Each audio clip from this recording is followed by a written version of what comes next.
Hello කොහොමද? ඔයාලා හැමෝම හොඳින් ඉන්නව නේද?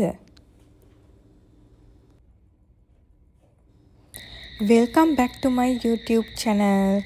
ඔයාලා හැමෝම හොඳින් ඉන්නව ඇති කියලා මං හිතනවා.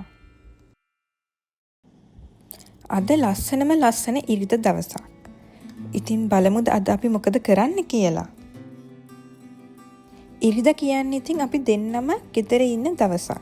ඉතින් අද දවල්ට අපි කන්න යන්නේ ෂණිකව ටක් ගාලා හදාගන්න කිරි කොස් එහෙකුයි රසම රස කරවල තෙම්පරාදුවකුයි.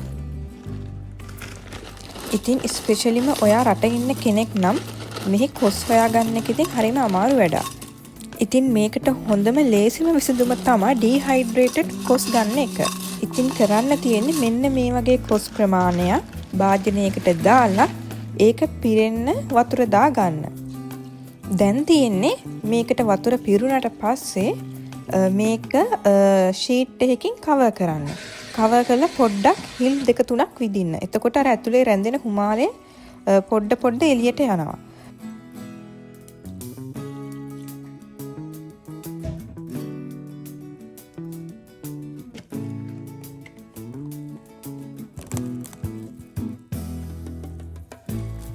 මෙන්න මේ විදිහට කවර් කරාට පස්සේ මේක මයික්‍රෝවේව් එකට දාන්න. විනාඩි 6ක් 6මාරක් වගේ. එතකොට මේක හොඳටම තැම්බිලා එනවා.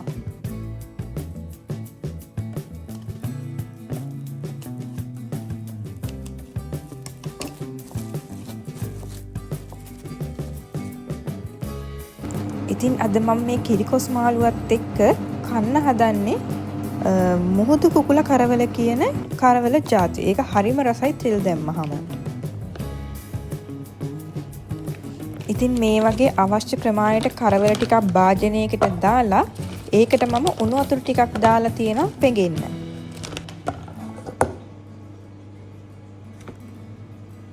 මේ කරවල නම් මම ඇත්තටම ගෙනාවේ ලංකාවේ ඉඳලා එද්දි ඔයාලටත් පුළුවන් ඉතින් කරවල ඒවා හරියට වැකුම් පැක් කරලා ඒවා ලේබල්ස් ගහලා ඔයාලා එනකොට අරගෙන එන්න. ඔයාලත් දවසක try කරලා බලන්නකො මේ මුහුදු කුකුල කරවල එක. ඒක හරිම රසයි තෙල් දැම්මහම. ඉතින් මේ මයික්‍රෝවේව් එකට දැම්ම කොස් එකේ විනාඩි 6:30ත් ඉවරයි. ඉතින් දැන් මම මේ හදන්නේ ඒක එළියට අරගෙන පොඩ්ඩක් ගෑරප්පුවකින් අර උඩ යට මික්ස් කරලා ආපහු විනාඩි 4ක් විතර මයික්‍රෝවේව් එකට දාන්න. මේ බලන්න මේක හොඳට දැනටත් තැම්බිලා තියෙන්නේ. දැන් පොඩ්ඩක් මම මේක මික්ස් කරලා ආපහු විනාඩි 4ක් මයික්‍රෝවේව් එකට දානවා. දැන් ඉතින් කරවල එකට අවශ්‍ය ලූණු, සුදු ලූණු, අමු මිරිස් ටික කපා ගන්න යන්නේ. කරවල තෙල් දානකොට ලූණු ටිකක් වැඩිපුරම දැම්මහම ඒක මාරම රසයි.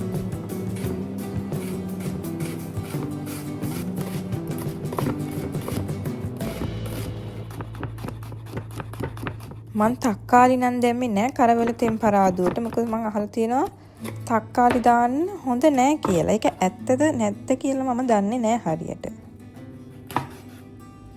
දැන් කරවල ටිකක් චූටියට කපා ගන්න. මොකද එතකොට ඒක තෙලට දැම්මහම හොඳට බැදෙනවා.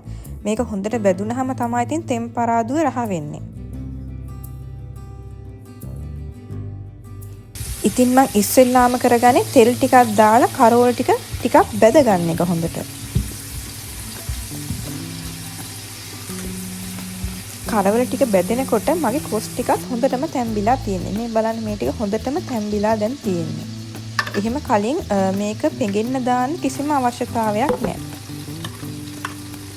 දැන් ඉතින් මං කරන්නේ මේක ලිපේ තියෙන ඇතිලියකට දාලා ඒකට කහ, තුන පහ, කුරුඳු, ලූණු ටිකක්, සුදු ලූණු ටිකක් ඒවා ටික ඔක්කොම දාලා වතුර ටිකකුත් දාලා තව විනාඩි 4ක් විතර තැම්බෙන්න තියෙනවා. මට කියන්න අමතක වුණා. ඉතින් මේකට තව ඕගොල්ලෝ මිරිස්, ගම් මිරිස්, ලුණුත් දාගන්න.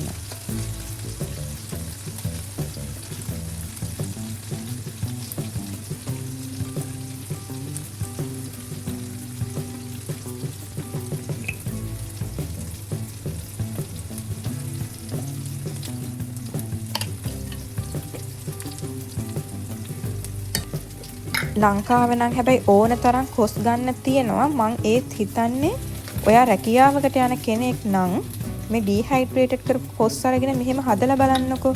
ඔයාට ඉක්මනටම මේක හදාගන්න පුළුවන්. උදේකට උනත් කෑම හදද්දි ඉක්මනටම හදාගන්න පුළුවන්.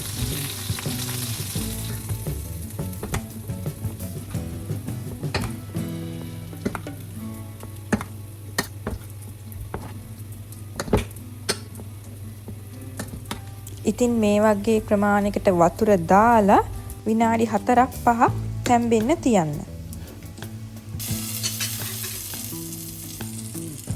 මේ තියෙන්නේ විනාඩි 4කට පස්සේ. ඊට පස්සේ මම කරන්නේ අර වතුර ටිකට පොල් කිරි චුට්ටක් දාගන්න දිය කිරි වගේ වෙන්න. ඊට පස්සේ ඒක පොඩ්ඩක් පැත්තකින් තියලා මගේ කරවල ටිකක් දැන් හොඳටම බැදිලා තියෙන හින්දා ඒ ටික අයින් කරලා ඒක තෙල් දාගන්න තමයි මේ යන්නේ. ඉතින් තෙලට සුදු ලුණු දාලා ඒ ටික බැදෙනකොට ලුණු ටිකයි අමු මිරිස් ටිකයි දාගන්නවා. දාලා හොඳට මික්ස් කරනවා.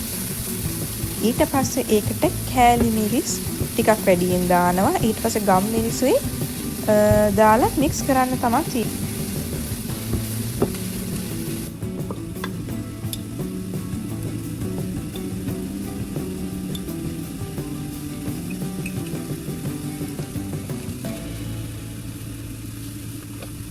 මම මේකට ලුණු දාන්නේ නැහැ. මොකද කරවල වල ඉතින් ලුණු කොහොමත් තියෙනවනේ ඒකින්ද අවුලක් වෙන්නේ නැහැ ලුණු දැම්මේ නැහැ කියලා.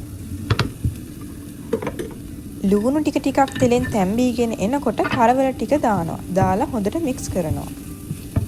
මේ බලන්න දැන් කොස් ටික දිය කිරිනුත් ටිකක් තැම්බිලා තියෙන්නේ. ඊට පස්සේ මම ඒකට පොඩ්ඩක් මිටි කිරි ටිකක් දානවා.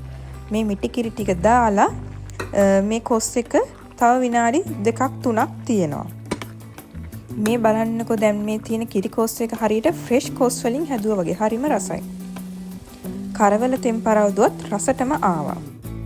ඉතින් කෑම ටිකත් උයලා වොෂ් එකක් දාගෙන මම පුටුවට වෙලා ඉන්නකොට බලන්නකො කවුද මේ ආවේ කියලා. මේ මැකෝ ගිරවෙක්. මෙයාලා ගොඩාක් මෙහි ඉන්නවා. මන් දවසක් මෙයාලට කෑමක් දාලා ඊට පස්සේ මෙයාලා රංචුව පිටින් මෙතෙන්ට එන්න ගත්තා. ඊට පස්සේ මට බය හිතුණා මොකද මේ අහල පහලයට එක කරදරයක් නේ කියලා. ඊට පස්සේ මම ඒක නැවැත්තුවා. හැබැයි ඊට පස්සේ මෙයාලෙත් සරින් සර ඇවිත් මේ වීදුරුවට ගහන්න ගත්තා. ඊට පස්සේ අපි කෑම දැම්ම දාන එක නැවැත්තුවට පස්සේ කොහොම හරි දවසක් රෑ බලනකොට මෙයාලා අපි කරපිංච පෙලෙත් කඩලා දාලා.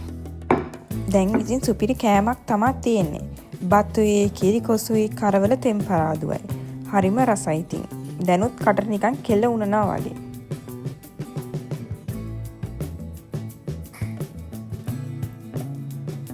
මම මේ දැන් මේ hina වෙන්නේ අපේ හස්බන්ඩ් මට විහිළු කරනවා මේ වීඩියෝ කරන එක. ඔයාලත් දවසක මේ ඩීහයිඩ්‍රේටඩ් කොස් වලින් හදලා බලන්නකෝ. හරිම ඉක්මනට හරිම රසට හදාගන්න පුළුවන්. ඉතින් හවස 6:00 විතර අපි දෙන්නට හිතුණා එළියට ගිහින් කොෆි එකක් බීලා එන්න. ඉතින් ඊට පස්සේ එළියට ගියාම මෙයා කිව්වා ලස්සන තැනක් තියෙනවා අපි එහෙනම් එතනට යන් කියලා. ඊට පස්සේ ඉතින් අපි කරේ මේක නිකන් 7-11 වගේ එකක්. මේකේ නම BP කියලා. මේකෙන් කොෆි එකකුයි ඩෝනට් එකකුයි අරගෙන ඒ ලස්සන තැනට ගියා. මේ වගේත් අර සුපර් මාකට් වගේ හැමදේම තියෙනවා. ඉතින් අපිට ඒ වෙලේ ගන්න කෑමක් තියෙනවා. හැබැයි මේ වගේ මේ බඩු වල ප්‍රයිසස් පොඩ්ඩක් වැඩි.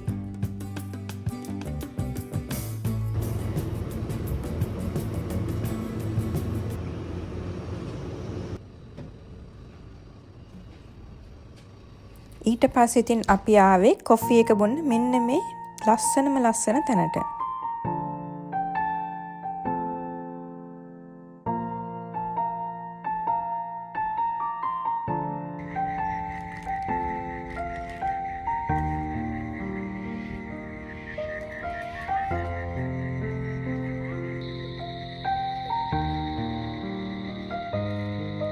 මෙතන මාරම ලස්සනයි, හරිම නිස්කලංකයි. ගොඩාක් වෙලා මෙතන හිටියා.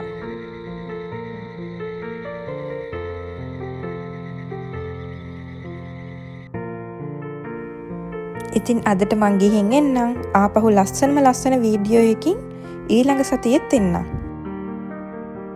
ඔයාලා හැමෝටම සුබ දවසක් එන්න කියලා මම ප්‍රාර්ථනා කරනවා. Thanks for watching my video.